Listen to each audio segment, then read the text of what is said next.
England last night drew 0-0 with Ghana in their second World Cup group stage fixture. Really tricky game for England. Ghana defended really well, really deep, and disrupted any sort of flow that England started to build up during the game.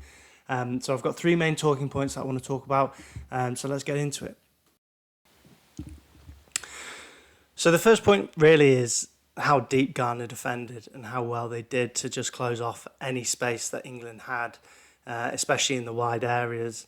England were too slow moving the ball across the pitch, and when it comes to Noni or Anthony Gordon, who were starting for England, the limited opportunities they did get to go at their defenders, their fullbacks one-on-one, they didn't really do so. Anthony Gordon, I think, really struggled. Sanea at right back for Ghana really was more than a match for Gordon. Really disappointing to see. Noni Madueke on the other side, I think, was a bit wasteful, and there's too many backwards passes from the both of them. Honestly, I think it was more of a game for Marcus Rashford to make a start. I think one-on-one, in the tight areas, he's a much better player than Anthony Gordon. Gordon's good when he's got space to run into, when King can drop deep and he can put the ball over the fullback's head. That's when Gordon really excels. And in a game like this, that wasn't going to happen because Ghana was so deep, and they knew exactly what they needed to do to just negate the two wide players for England with their pace. Bukayo Saka and Rashford, when they came on, they looked much more comfortable in those one-on-one areas, and actually England started to create a lot more chances when those changes were made. Obviously for Saka, he's still coming back from injury, so there's fitness concerns there, so that would be why he didn't start the game. As for Rashford and Gordon, I think Tuchel got it wrong there, and Rashford should have made the start. And when the game is stretched a little bit later on, that's when you can start to think about bringing Gordon on to expose the tired legs at fullback. But again, when Ghana were defending those wide areas, they had 2, 3, sometimes 4 players against one England winger. So there's always going to be a struggle for those players to actually really make an impact on the game. But when they did get the chance to go one-on-one, the limited chance that they got to do that, they weren't positive enough. So we've obviously talked there about Ghana's low block and how well they implemented it. England really struggled to break that down. They really struggled to move the ball quick enough around the pitch from one side to the other to create those one-on-one opportunities. And also I think there was a real lack of runners from the midfield. In a game like that, you would need Jude Bellingham or Declan Rice to make the runs in between the full-back and the centre-back to create the space, sort of an underlapping run, if you like.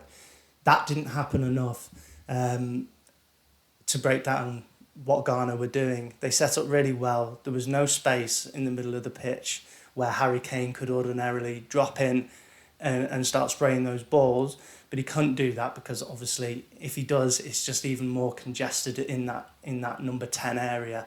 At half time, it was said, England weren't expecting Ghana to be as deep as they were, which probably would, provide some idea on why England weren't ready to break down such a rigid defence in the way that they had to. But I think Bellingham and Rice, they could have done a lot more to just get beyond Harry Kane, get beyond the fullbacks of Ghana on those underlapping runs and help out their wingers a little bit more. That didn't happen, and as a result, England really looked as though they were struggling to break down the Ghana defence. Another area England need to be wary of is, of course, defensively. In a game where Ghana provided little attacking threat, England still had their moments, shall we call them, defensively. Jordan Pickford really lucky not to see red. I think, a slight alteration on that, and I think he goes. I think he's lucky that the Ghana striker doesn't get a touch on the ball, and therefore neither player is in control of the ball at that time. So it's just a coming together, and Pickford gets away with it. I think the Ghana player gets a touch, and I think Pickford's in trouble there. And then obviously Ezri Konsa, really lucky not to give away a penalty. I think another day that's definitely given. I'm surprised it didn't go to VAR. A couple of incidents there, England looking to get away with. But they brought that on themselves. As Ghana didn't really provide much. They knew that they were going to sit back from the first couple of minutes of that game in the defensive block and wait for the break. For the most part, England snuffed out any dangers going going backwards towards their own goal. But there were two clear-cut chances there where England could have, on a different day, seen red and conceded a penalty. So something definitely to look out for. I don't think Thomas Tuchel quite knows his starting centre-back partnership yet. He's tried Konsa and Stones. He's tried Gay and Konsa now. I think Gay and Stones would have been my preference going into the tournament, so we'll have to see whether that happens against Panama on Saturday. But still some question marks over England defensively. I also just quickly want to talk about Jed Spence at left back. I think it was a game actually for Nico O'Reilly to play today, and Jed Spence probably could have played against Croatia. When Jed Spence was stepping into the midfield to try and create space out wide for Gordon, he looked a little bit uncomfortable. That's not his game. He doesn't really step into the midfield at Spurs. He's a good, strong defensive player, and then he can, he's got the pace to go out wide as well. When he was coming into the midfield, it didn't really look natural for him. Whereas with Nico O'Reilly doing that, that would have been, a much more natural position for him to play, obviously, as he is pretty much a midfielder. So overall, it's not the worst result that England could have had there. They still remain top of the group and in a really good position to qualify.